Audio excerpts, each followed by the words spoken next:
정치권이 기록적인 폭우와 수해 피해로 정치 일정을 조정하고 있는 가운데 인사청문 전국에서 전당대회로 이동하고 있습니다.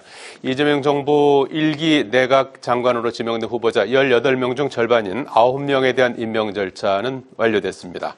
정치인사이트 서가번 홍석준 전 국회의원과 함께 국회 현안 살펴보겠습니다. 안녕하십니까? 안녕하십니까? 자, 오전에 국회에서 간단한 행사가 있었습니다. 지난 12.3 내란을 막아낸 시민영웅 기념식이 있었습니다. 12월 3일 밤에 비상계엄이 선포되자마자 여의도 국회의사당 앞으로 시민들이 달려나오지 않았습니까? 수천 명에서 수만 명이 나오셔서 계엄군을 막아서고, 그리고 이제 국회의원들이 이제 들어가서 계엄 해제를 의결할 때까지 지켜보면서 그 밤을 이제 세웠던 시민 영웅들인데, 뭐 전부가 다 이제 오시지 못하니까 한 300명이 아마 대표로 오늘 기념식에 참석을 해서 식을 거행했던 것 같아요. 그 행사 어떻게 보셨습니까? 예, 우리 민주주의가 회절될 때마다 그래도 목숨 내걸고 마지막까지 또 지켜낸 우리 국민들 아니겠습니까? 특히나 이제 또 국회에는 민주주의를 수호하고 지켜야 할 이 최후의 또 보루기도 하고요. 이번 이 불법 내란 계엄 이 전국에서 우리 국민들의 그 영웅적 이 태도들은 영웅적인 그 행동들은 우리 또 모든 그 세계의 시민들의 귀감이 되지 않았습니까?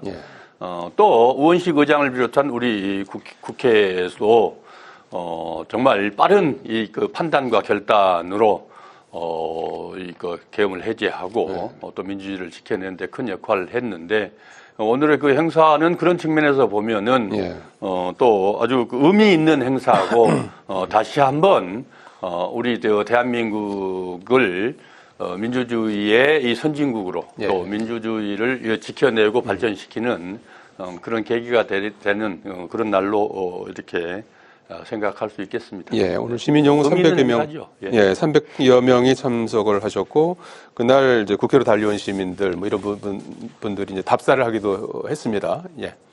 예, 아무래도 이제 이번 이제 사태 때 그 시민들, 국민들께서 참여하는 그런 것들이 우리 대한민국이 민주주의가 그만큼 성숙했다. 그래서 설사 이제 비상계엄을 통해서 군이 동원됐더라도 실질적으로 역할을 할 수 없게끔 만든 그 정도로 어떤 의식이 이제 발전했다는 어떤 상징적인 어떤 사건이라고 보고, 특히 우원식 의장 같은 경우는 개인적으로 또 단어를 다 넣는 그 사진이 굉장히 우원식 의장이 정치인으로서 굉장히 좀 부각이 되는 그런 또 계기가 되지 않습니까? 그런 면에서 이번 기념식을 통해서 다시 한번 그런 정치인 우원식의 어떤 존재를 조금 확산하고 각인하는데 저는 도움이 된다고 생각합니다. 알겠습니다. 자, 그런가 하면은 그 내란 수계 혐의로 수감 중 윤 전 대통령이 SNS에 어제 저녁에 올린 글이 상당히 이제 회자가 되고 있는데요. 여러 이제 장문에 이제 글을 올렸는데, 그 중에 이제 주목되는 부분이 말도 안 되는 정치적 탄압은 저 하나로 족하다, 이런 이제 주장을 하기도 했습니다. 왜 시점에 이런 글을 올렸다고 보십니까? 참 참담합니다. 좀 더 속상하고요. 더군다나 많은 비 피해로 인해서 지금 얼마나 많은 이 국민들이 지금 고통을 겪고 있는데, 또 이게 더위에 얼마나 지금 다 지쳐 있습니까? 이런데 누가 정치를 탄압을 했는지, 이 나라의 이 혼란스럽고 또 지금 좀 전에 아까 뭐 그런 행사도 국회에서 이런 행사를 했습니다만은 우리 국민들을 분노케 하고 또 고통에 빠뜨리고, 더군다나 지금 상권이 골목 상권 다 죽어가고 경제가 지금 말이 아니지 않습니까? 이게 누가 이런 상황들을 만들어 놨습니까? 정말 최소한의 양심이 있다고 하면은 또 아직도 그래도 대통령으로서의 최소한의 도리를 생각한다면 이런 말을 할 수 없다, 이렇게 생각하는 거죠. 결국 국민들은 안중에 없고, 대한민국은 안중에도 없고, 한 줌도 안 되는 이 본인이 생각하기에 본인의 지지자들, 극렬 지지자들을 위한 이 메시지다. 뭐 한마디로 그렇게밖에 얘기 더 할 수 있겠습니까? 더군다나 국민의힘 당이 지금 지도력을 발휘하지 못하고 있고 이 4분 논의돼 있으면서 네. 지금 어떻게 야당으로서의 역할도 제대로 지금 하지 못하는 이런 안타까운 상황에서 지금 또 이제 혁신위가 가동됐지만 혁신위도 뭐 제대로 역할도 하지 못하고 전당대회 날짜가 잡혀 있으면서 지금 이제 속속들이 뭐 그 당대표 출마하겠다는 분들이 예. 뭐 김문수 대통령 나왔던 김문수 안철수 예. 또 뭐 몇 분들 더 조경태 뭐 또 이런 분들이 나오는데 결국 예. 전한길이라는 사람이 이 밖에서 이 떠들고 말도 안 되는 말들을 하면서 떠들고 있는데 결국은 윤석열을 지켜낼 세력을 당 대표로 만들겠다고 한다면서요. 결국 그에 대한 예. 개입이고 네. 또 일성 아니겠냐. 네. 뭐 참 안타깝고 예. 화나는 알겠습니다. 그런 그 소식입니다. 예. 뭐 적극적인 극렬 지지자를 향한 전당대회를 앞두고 그런 메시지다 이렇게 그런 보셨는데. 건 아닌 것 같아요. 예. 왜냐하면 지금 3대 특검이 예. 저는 정치적 굉장한 좀 과잉 수사를 하고 있다고 예. 보여지는 게 예를 들면 최병 특검으로 인해서 우리 대한민국에서 가장 대표적인 목사님들 예를 들면 예. 수봉교회 이용은 목사라든지 또 국동방송 이사장하고 있는 김장한 목사에 대한 어떤 가택과 교회에 대한 압수수색도 했지 않습니까? 예. 그 다음에 또 들어온 어떤 사령관인 이제 김용대 예. 사령관을 비롯해서 많은 또 군인들도 여기에 대해서 지금 이제 수사를 받고 있고 그런데 이런 어떤 사항들이 사실은 상당히 좀 과잉 수사인 어떤 그런 어떤 비판도 많은 사항이고 특히 윤석열 전 대통령에 대해서는 재판에 출석을 할 때 이제 기자들이 이제 질문을 하고 할 때 사실은 이제 본인의 어떤 명령을 수행을 통해서 수사받고 있는 많은 어떤 공직자들에 대한 어떤 그런 어떤 선처랄까요? 그런 어떤 이야기는 왜 하지 않느냐. 그런 또 비판도 일각에서 있었습니다. 네. 그래서 저는 좀 타이밍을 보다가 특히 최근에 일어났던 과잉수사적 측면에서 이런 글들을 SNS에 남기지 않았냐. 정치적 네. 어떤 탄압보다는 어떤 공정한 수사, 특히 본인의 정당한 어떤 명령을 따른 어떤 공직자들에 대한 과잉수사를 좀 하지 말아 달라. 그런 네. 어떤 의미이신 것 같습니다. 예. 특검 수사에 대한 어떤 우려, 불만 그렇습니다. 이런 걸 이제 표출한 것이다. 이렇게 이제 평가를 해주셨습니다.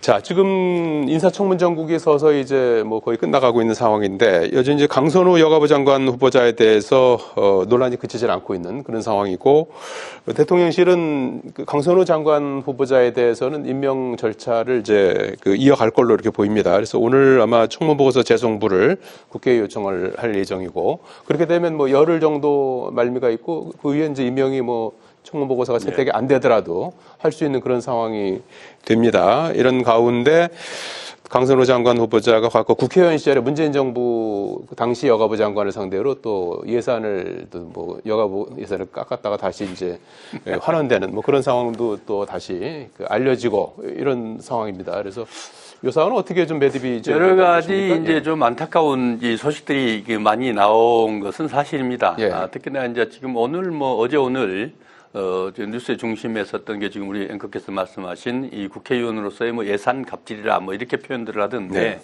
사실은 이제 지역구 국회의원들이 가지고 있는 여러 가지 그 업무 중에 가장 큰 일 중에 하나가 결국 지역구에 어떻게 예산을 확보하고 사업을 확보하고 예산을 또 확보하느냐 이런 거 아니겠습니까? 예.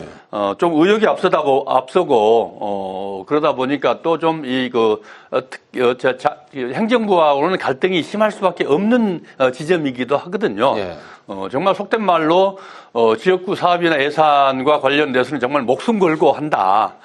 이런 게, 그럴 정도로 전투력이 얼마나 강하냐. 네. 이게 또 지역구에서의 의원들의 이 평가이기도 하거든요. 그런 측면에서 한편으로 이해는 됩니다만은, 그래도 그러다 보니까 이제 또 이게 겹치다 보니, 그런 것까지 다 같이, 안 좋은 걸로, 이렇게. 당시에 여가부 장관이 나와서 이걸 이렇게 이렇게 하고, 예. 전직 장관들 오직 화가 나고 또 속이 상했겠습니까? 글쎄요. 예. 그렇습니다만은 어쨌든 좋으면은 좋은 걸로 다 이렇게 커지고 또 안 좋은 게 있으면은 또 눈덩이처럼 불어나고 하나하나 늘어난 게 사실입니다. 어쨌든 지금 대통령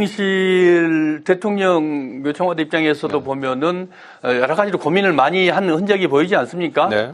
또 국민들과 또 여론들을 예의주시하고 있었던 것도 사실이고, 우상호 정무수석 얘기를 들어보니까 국회 그 여당과도 원내 좀 지도부하고 지도부와도 좀 협의를 그러겠다고 했다 예. 이렇게 되는데 결국 다른 이게 아니고 이 정무직의 정치인이고 국회의원이다 보니까 이게 이 정치적 그 포지션도 정치인으로서 생각 안 할 수 없는 부분이고 예. 그래서 대통령실에서 할 수 있는 여러 가지 이 판단들은 근거들을 가지고 판단들을 한 것 같습니다. 결국은 네. 과거에도 그런 예가 있었지요. 참여정부 시절에 김병준 저 교육부 총리 당시에 청문회까지 다 해서 임명까지 했죠. 예. 그리고 좀 얼마 있다가 이 본인이 사퇴를 한 경우도 있듯이 예. 여러 가지 대통령실에서는 고민의 흔적들이 역력하고 상황들이 이 청문회에서 나온 알려져 있는 것보다는 사실 좀 해명은 어느 정도 된 건 맞거든요. 제가 봐도 다 100% 다 해명은 되지는 않았습니다만은 그래서 결국 그런저런 것들이 다 함께 고려돼서 한 이 인사 아니겠느냐. 예. 결국 최종 판단은 본인이 할 수밖에 없겠죠. 본인 예. 임명 절차는 뭐 그대로 이어지는 진행될 상황이고. 수밖에 없지 않겠습니까? 예. 예. 국민의힘은 여가부 장관 임명되더라도 인정하지 않겠다 네. 뭐 이런 입장인 것 같아요. 예, 그렇습니다.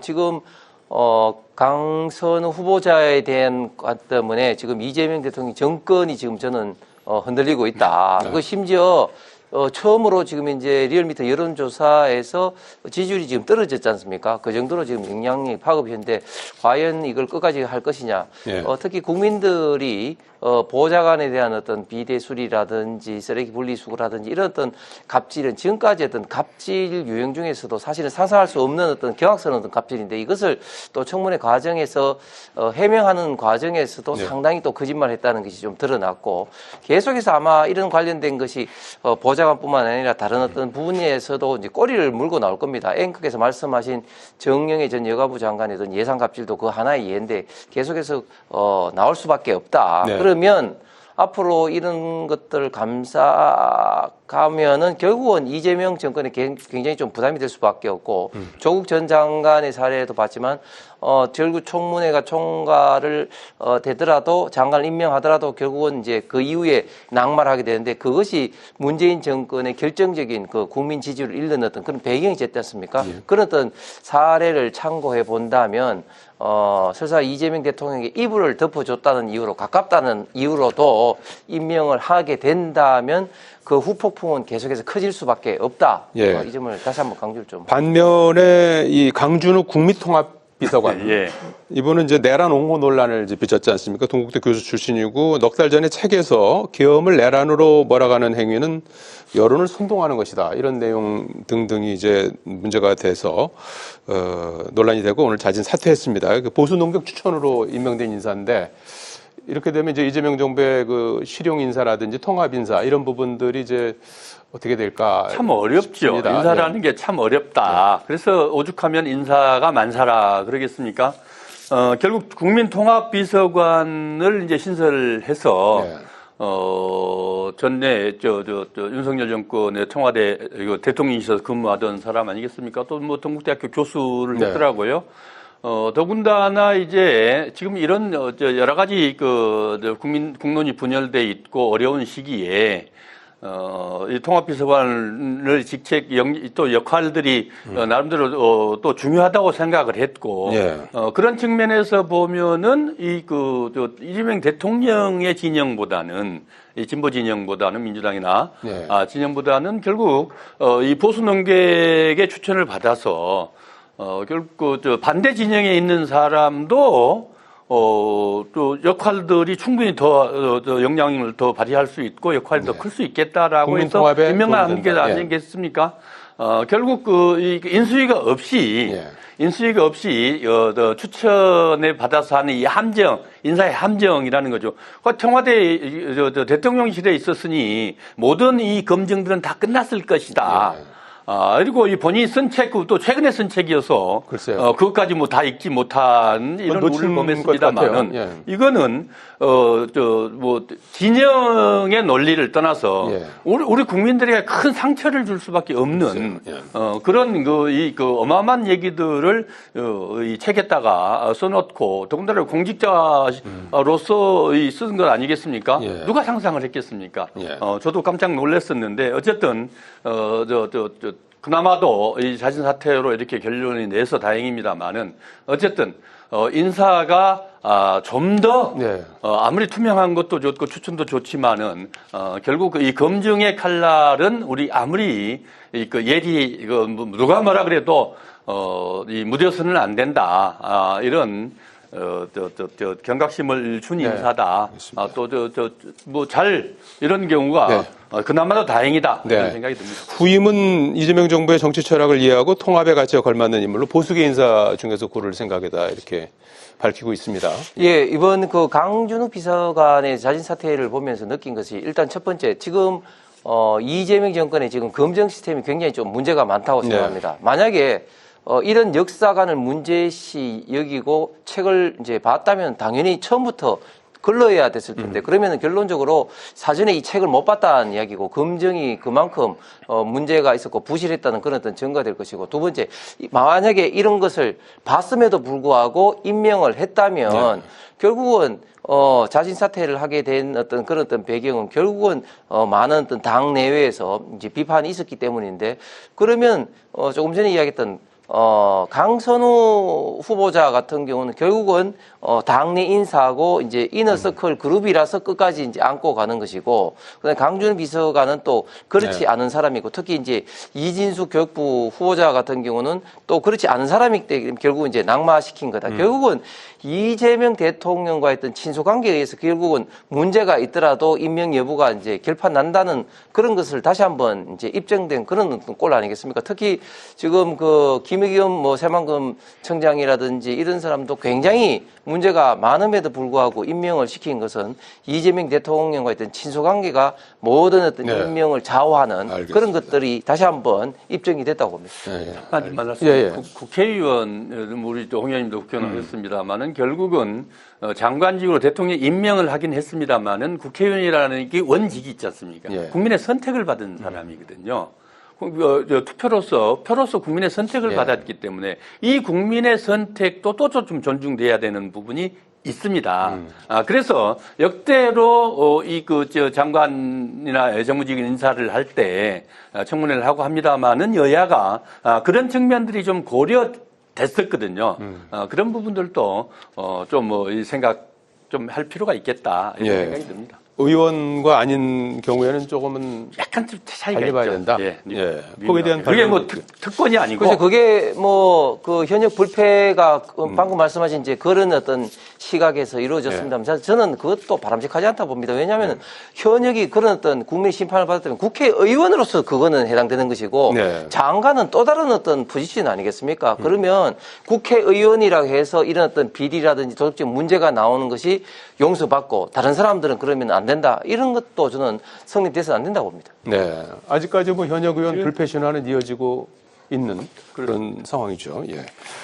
자, 여기까지 듣겠습니다. 고맙습니다. 감사합니다. 감사합니다.